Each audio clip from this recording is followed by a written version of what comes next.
UBC, inspiring Uganda.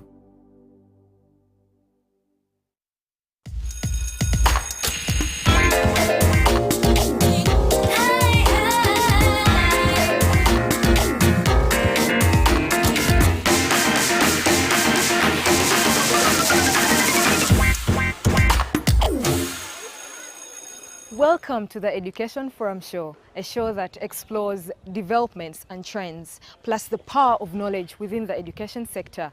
My name is Jemeo Nachiranda. Well, today we're here at Mount St. Mary's College, Namagunga, where we're going to explore geography as a subject or as a whole, and also talk about the complex world of volcanicity and other disasters. But first, we shall take a look at the teacher in the geography department who is going to tell us more about this subject. Stick around and enjoy the show. My name is Yusuf Chaudhry Jaden. I teach geography at Mount St. Mary's College, Namagunga for the last 17 years. Wow. Yes. That's quite a long period. It's a long period, sure. You Yeah. must be very advanced in this. Yes, please. Yes. Okay, so we realize that there is a new curriculum. Yes, so please. far. And compared to my old days, particularly, there are things I'm seeing in schools now that we didn't have before. Yes. So how is geography? Are there any changes with this new curriculum and the old one? There are no changes, maybe the method of delivery. Okay. That is more of the children. They want to do a lot of research compared to our time. Okay. Yes, please. How do you approach teaching geography so that it's relevant to these students?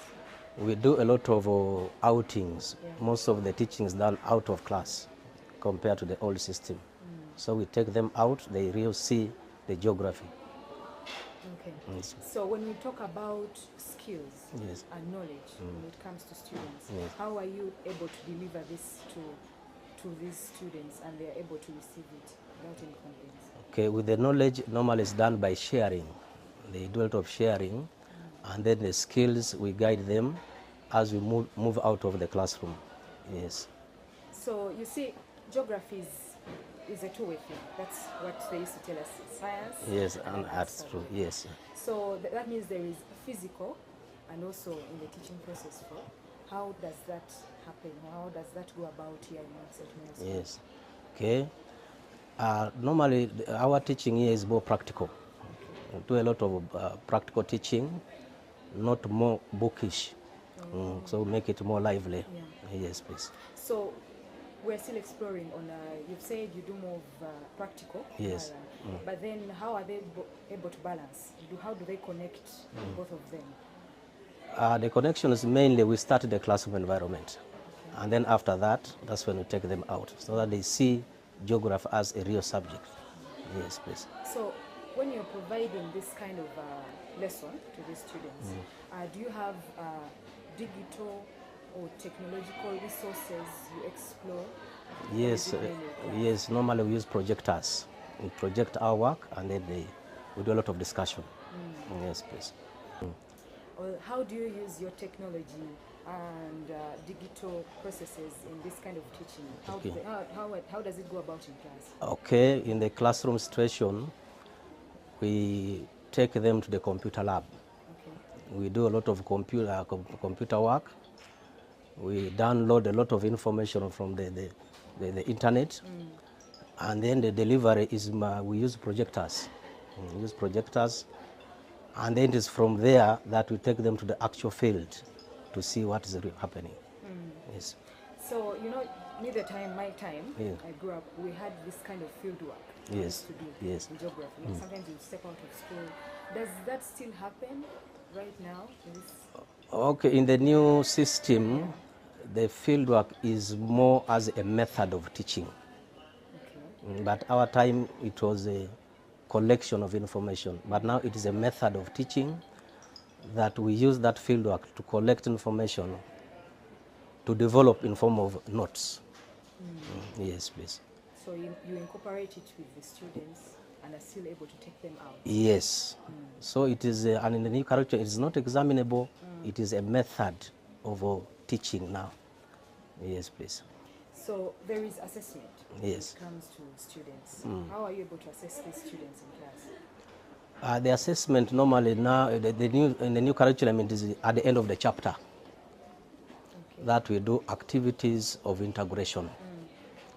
So we do the assessment on a small part of that chapter, and then we expect responses. And these responses vary. They vary from child to child, and we take them as the correct response. Yes, please. There must be those you consider more effective. Can you mention a few of them? Okay, let's take an example of the project you are going to see shortly, Okay. formation of landforms. We send them to the library to extract information, take them to the internet, we also get information, and then we ask one of them to deliver, to present to others. And then after that, that's when you go to the field. You can go to maybe Kabale, you can go to Kapchorwa, so that they see exactly how these features are. Okay. So I believe the school has other departments. Yes, right? please, And yes. you're from the geography side. Yes. How do you connect?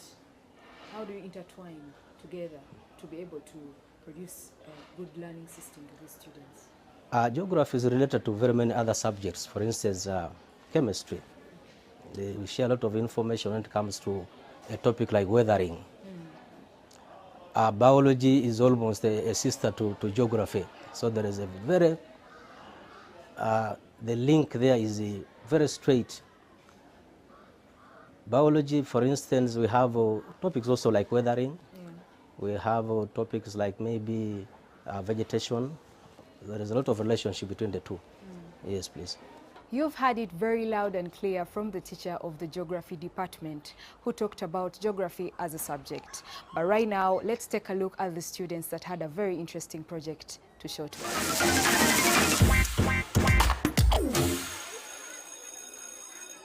So the name of our project is a model of a volcano. We are using the knowledge of volcanicity that is found in, that is a topic in Form 1 work, geography. It's called formation of landforms. So in particular, this is a model of a volcano that was formed by volcanicity. So our project is helping people.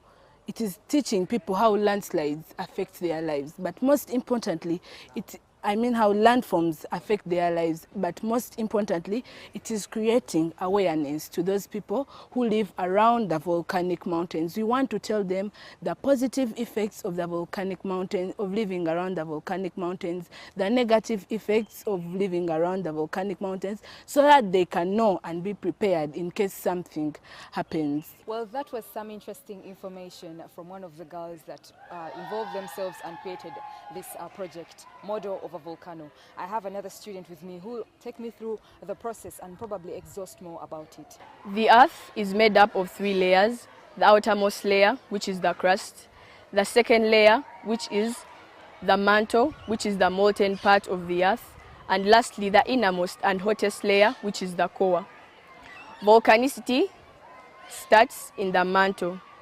Due to radioactivity, geochemical and geophysical reactions, generates heat and pressure, which causes convective currents that rise in the mantle. When the convective currents rise, they reach the crust and take different directions, causing a friction drag force. And this results into compression and tension forces. And these compression and tension forces lead to lines of weakness through which the magma escapes to the surface of the earth. Now, the magma that escapes to the surface of the earth forms what we call the extrusive features. For example, the volcanic cone or the volcanic mountain, and hot springs, we have craters, and then the magma that remains inside the earth's crust solidifies, forming intrusive features. For example, the seals, dikes, batholiths, lapoliths, to mention but a few. In Uganda, we have an example of Lake Kate that's an extrusive feature formed as a result of volcanicity. We have Mountain Elgon, which is a volcanic mountain formed as a result of the process we have just mentioned to you. We have Mountain Mufumbiro, we have Kitabata Hot Springs, to mention but a few. We are moving step by step with this very beautiful project that these girls created in their geography. And right now we are having another student who is going to explore more about it. How are you? I'm very fine, thank you. You're very welcome, and thank you for being part of the show. Yeah. So we've had your friend first explained as to why you guys had this project, and then we have had the formation. So you are going to tell us more and show us how all this goes about. My name is Nakano Ajijo Warrior Gift, and I'm going to first present to you the signs before an eruption takes place. So one of the things that happen before an eruption takes place, we see smoke from this mountain, and I'm going to demonstrate. Yeah.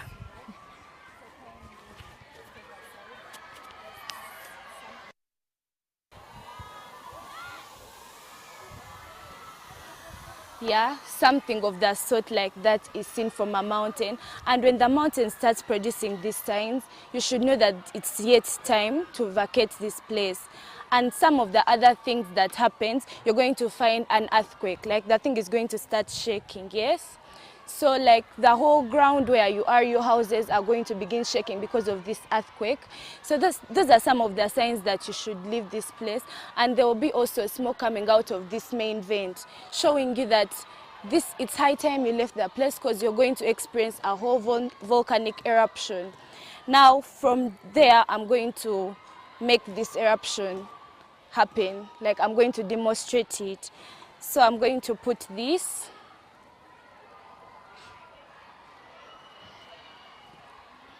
So when I insert it in this model of a volcano, it's going to react, showing you how this volcanic eruption takes place.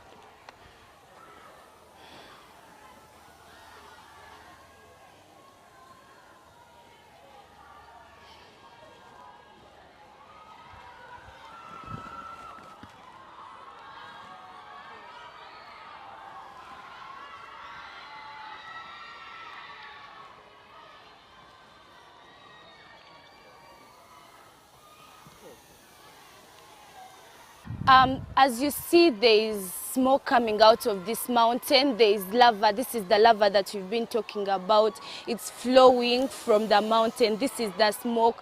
Like these are going to be very hot fires that are going to be flowing, and you're seeing that the plants are changing color, like they're being burnt. So of course you're going to, like, people are going to die due to this eruption. Like this magma burns the fire. It's making our environment polluted because of the gases that are being produced from this mountain. So when these things happen, people have to die, properties destroyed, plants are destroyed. Like the people living these areas actually experience a lot of damage. So if they have not vacated these places, these things are going to happen and it's going to cause death.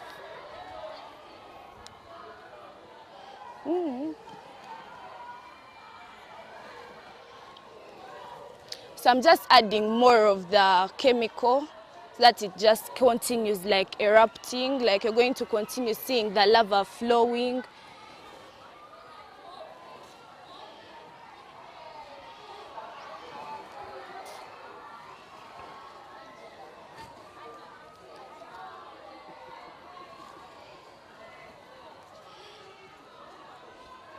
Yes, so this is our volcanic eruption. So I'm here to talk about the negative effects of volcanic eruption. Now, as you saw when the process was going on, my colleague talked about death and destruction of property, the death of people and the destruction of property. When this lava flows on the slopes of the mountain, it burns whatever it finds in the way. So it can actually go around some people's houses and they die. Destruction of the forest, it just literally burns them down. Yes, then there is emission of gases. So when this volcanic eruption takes place, there is emission of gases. Now some of the gases are carbon dioxide, sulfur dioxide, and carbon monoxide. Now these gases are some of the gases that when they accumulate in the atmosphere, they destroy the ozone layer. So, and the ozone layer is the layer that's protecting us from dangerous radiations to the earth. So some of these dangerous radiations can cause, in human beings, they can cause skin cancer, other skin conditions. So yes, and when these gases are emitted and accumulated in the ozone, destroying the ozone layer, yes, global warming occurs. And then the other effects of global warming. So the landslides. So the landslides, when the volcanic eruption takes place, when a crater is formed here. Now, when the crater is formed here, large amounts of water accumulate in this crater. Now, the large amounts of water start overflowing, like they start flowing here, like this. Yes. Now, lubricating the subsequent materials that were on the slopes of the mountain. The subsequent materials include volcanic ash and igneous rocks. Yes. So when these materials, the subsequent materials, are lubricated, they get heavy and slippery. So when due to the overflow, when the overflow continues, as you can see, it has lubricated and they're now heavy and slippery. Yes.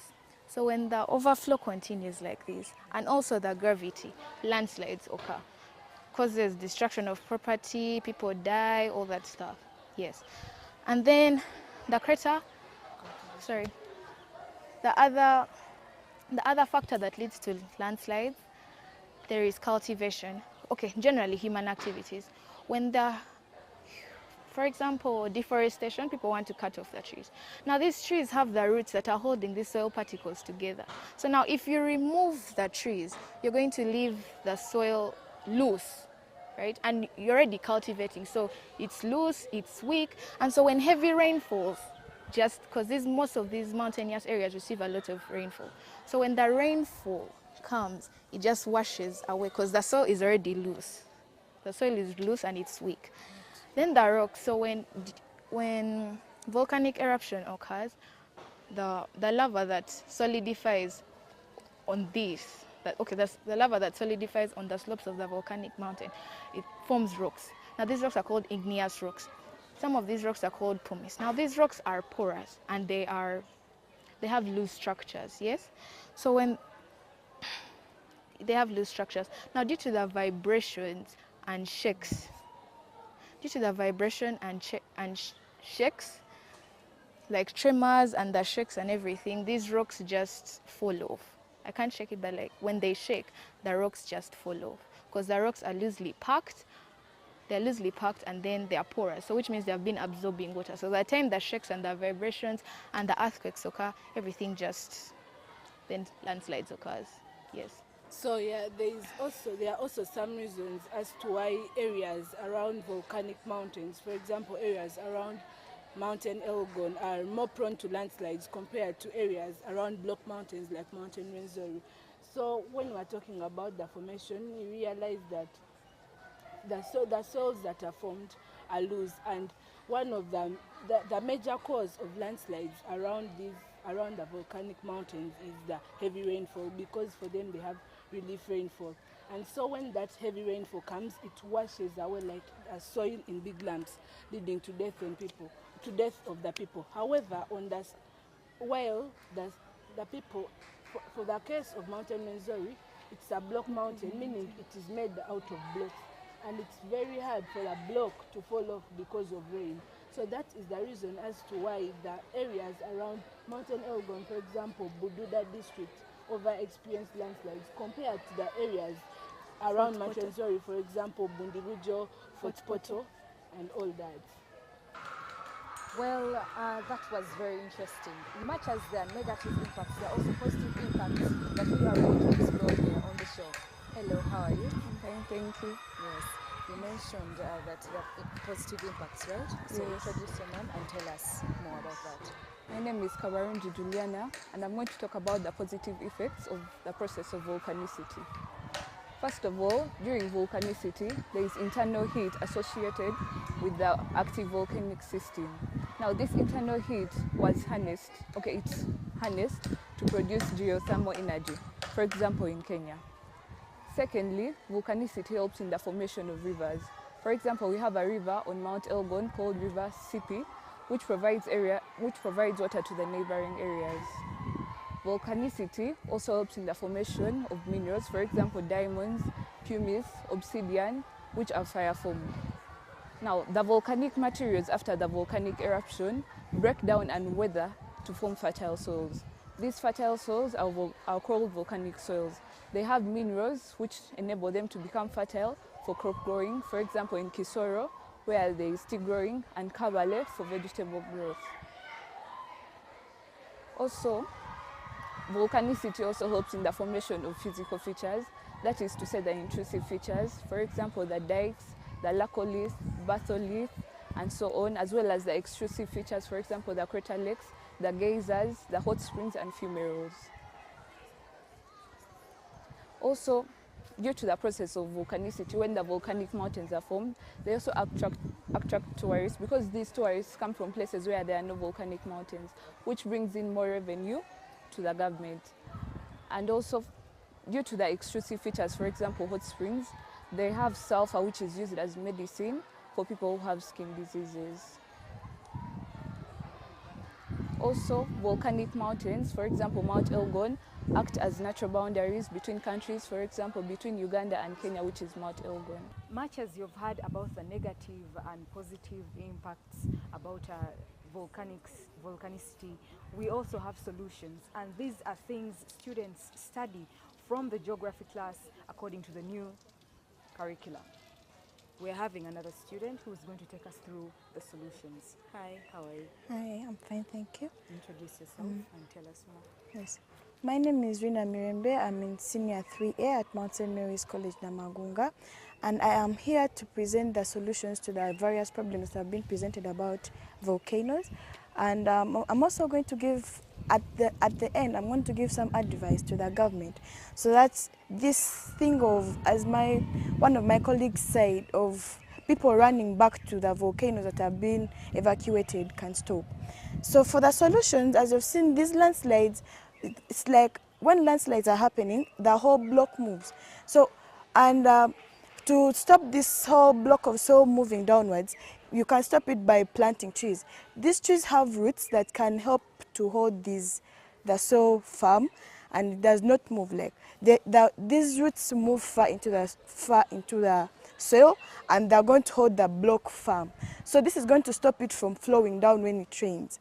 As you know, on Mount Elgon, the part that receives and experiences landslides is the part that's settled on, that's Bududa and Bulambuli. But the other side that has a forest reserve, it has never received landslides, despite the fact that it receives rains.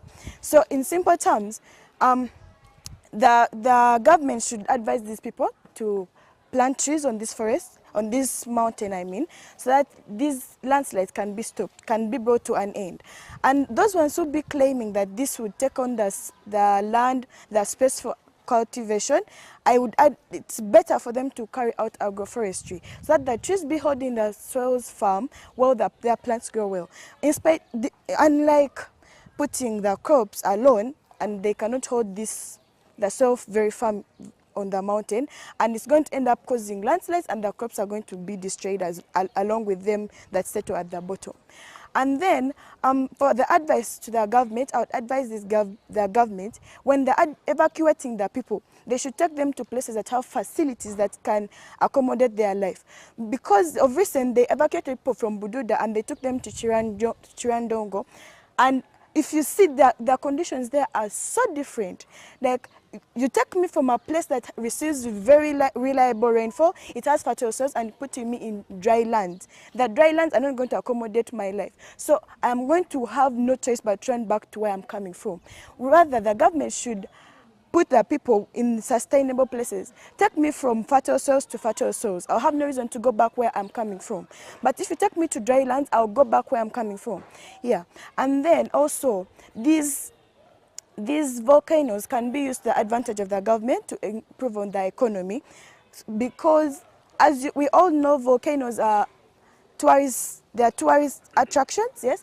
So people want to move and see Mount Elgon. But since there are no facilities that can accommodate, let's say, like restaurants and lodges, these people do not get the time to go there. Since even when they go there, they will not have where to settle, they will not have where to have breaks. So I'd advise the government to put reserves, forest reserves, and on the mountain to reduce the landslides, and also construct hotels and restaurants, improve on the infrastructure like roads that take them to the tourist sites, like the volcanoes, the hot springs, and such things. Very many people would like to go and experience what happens in a hot spring. Yes, as the students have had stories, people go and boil eggs in a hot spring. Who wouldn't want to boil an egg naturally, not using fire? So like the government would improve on the roads that take them to the places where the hot springs are, the places where the volcanoes are, put restaurants to accommodate, to give them accommodation and such things, so that by the time the tourists from other countries and even our country come, the increase on the government revenue. This is going to help on the development of our country, and we are going to move further than we are right now.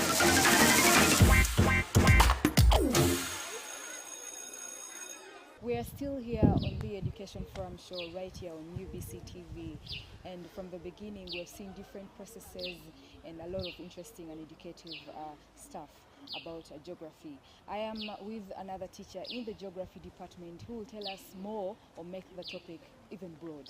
How are you, sir? Okay, I'm okay. My name is Bakawa Innocent, a geography teacher at Mount St. Mary's College in Amagunga. Thank you. So you are in the geography department. Yeah. I saw you engaging so much with the students. That was very lovely. So we've seen all the processes. Yeah. And is geography a hard subject or not? Basically, geography is not hard. It is a subject, but what is more interesting, it is a subject which is in the day-to-day life of the people, the lifestyles, the people's way of living. So that makes it easy because learners study and interact with what they experience at home and in the world where they go. Yeah. I'm sure our viewers will ask themselves about certain processes. I mean, there was a lot of science to cover up.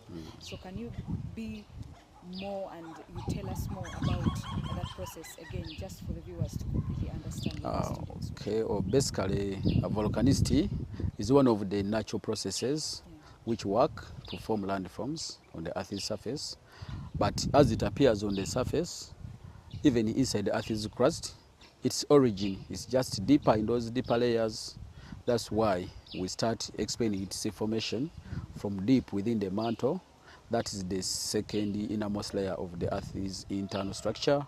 So that heat from the radiation from the core and the geochemical reactions is going to bring the melting of the rocks within the mantle. So the mantle is made up of semi-liquid and molten rocks. So when there is melting, there is convection. So that heat is transferred in terms of convective currents, which rises within the mantle, then reaching the top of the mantle, which is also the bottom of the crust, which is the outermost layer of the Earth. They are going to take different directions because the crust is a solid part. So as they move to different directions, they can converge or diverge or shoot up or sink back in the mantle. So they cause friction drag. They drag the crust along as they move, which forms those lines of weakness. And through those lines, that's where now the magma is going to be pushed and forced its way either onto the Earth's surface or in the crust. As it comes on the surface, it's going to form extrusive features. Then when it goes inside, it forms intrusive features. Thank you. Okay, well, that is very, very educative. So for those who didn't understand what the students were doing, I believe he has broken it down for you. So I'm still talking about the curriculum. Yeah. The first teacher told us about the differences between the old one and the new one, and we have really witnessed it. So can you tell us, people have been having a lot of anxiety, especially the students, and right now also as who visit schools and see there is a difference. People are into practicals. So how good is it so far? So this new curriculum is far, far better than the former curriculum because the other one was so much of knowledge-based and teacher-centered. But this one is based on application of the knowledge into the life of people, their lifestyles, the way people live, and basically problem solving. So learners have embraced it, teachers and the parents and the community at large, because it is really providing real life solutions to the problems that people face. And actually, after some time, people appreciate that this new curriculum was the way to go. Yeah. So you as a teacher, you're happy that the government was able to do this? Probably I'm very happy because now learners study and apply to their life. So we are going to have self-reliant learners, learners who are going to be able to apply the knowledge in their lives, make their lives better and solve community problems and the country's problems. And this one is going to sum up into a developed nation. Okay, so when we talk about government, what has it done so far? Which laws have they implemented, and are you really comfortable with whatever has been provided in this new curriculum? So far the government is doing good. It is providing the study materials, the study books, the learners' books, the teachers' guides, and even giving the technical support, because there are so many retooling programs which are moved around the regions, training teachers, more in teaching the new curriculum, in assessment, and yeah, the government is supportive. Okay. Yeah. Do you have any advice you would like to give to your students and also the people that are involved in this curriculum? The advice I would like to give the people, first, they should embrace the idea and accept it, because acceptance is one way to lift yourself in believing in something and applying it. Then, as fellow teachers, they should endeavor to lift up themselves through attending refresher courses on assessment, on teaching, such that they make their teaching better and standard. And two, to observe those professional documents, like the schemes of work, the records of work, the profiling of the children they teach. Once they do that, they are going to be up to date in teaching the new curriculum, using the syllabus effectively. They will never find any problem in teaching the new curriculum. Actually, it will become enjoyable as they do it. You see, when we are into the education system, there is what we call future plans or future expectations. What do you think will come out of this curriculum even after some time? Okay, after some time, this curriculum will produce people who are more practical. So I think the government really would move fast a bit to increase the infrastructure and even the economic status of the country. Because if you produce people who are practical and they don't have clients, then it will not work. But if the economy grows in line with the growth of the curriculum, so every knowledge got will be applied to make everybody in this country better. Okay. There are definitely so many projects that are carried out in the school, I believe so. Yeah. But you were specific and more interested in volcanicity. Why this project? Okay, we chose this project because volcanicity, first of all, is the process of landform development, which is taking place in our daily life. Then it has happened in very many areas of Uganda. So we thought it is really very practical in people's way of life by causing disasters and problems, but also it can be put to a better use to develop the people and the country. That's why we got interested, such that the learners exhibit and provide the practical knowledge which is going to help in developing the country, solving people's problems, and increase the safety of the people in the affected areas. Okay, thank you so much. Opportunities for the students who take up such as subjects, do you think are there opportunities for them to tap into in the future after completion of their studies? Okay. Opportunities, eh? Yes. Where does this lead the students who take up such a subject in future? Okay.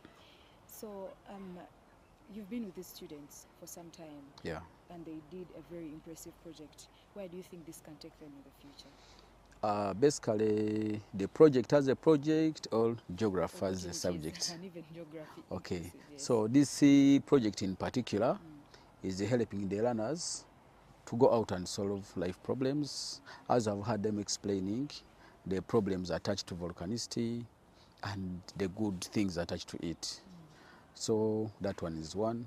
Then as geography as a subject, this geography is very diverse. It is practical, related to people's life, their practical life, at home, in the world, in business. And geography is a subject which is linked to very many subjects, both science and arts. So I fully believe that people who pursue geography and take it to higher levels, they are exposed to a wide range of opportunities, be it courses at university or application in real life.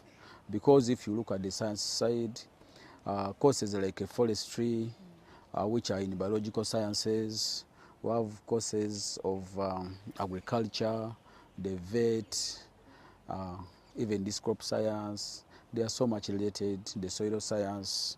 Then if you come to this side of tourism, map drawing, cartography, archaeology, botany, they are all related to geography. So a student who has studied geography will have a wide range of choices to take on as they specialize for life opportunities and careers. So geography really is a good subject, I suppose, and I believe. Yeah. Indeed, you have proven that it is a good subject. Yeah. Thank you so much. Welcome.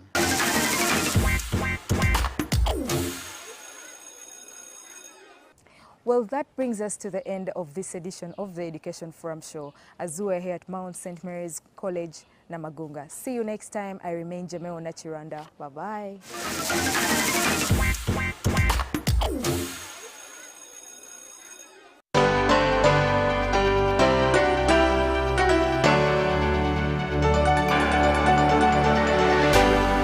UBC in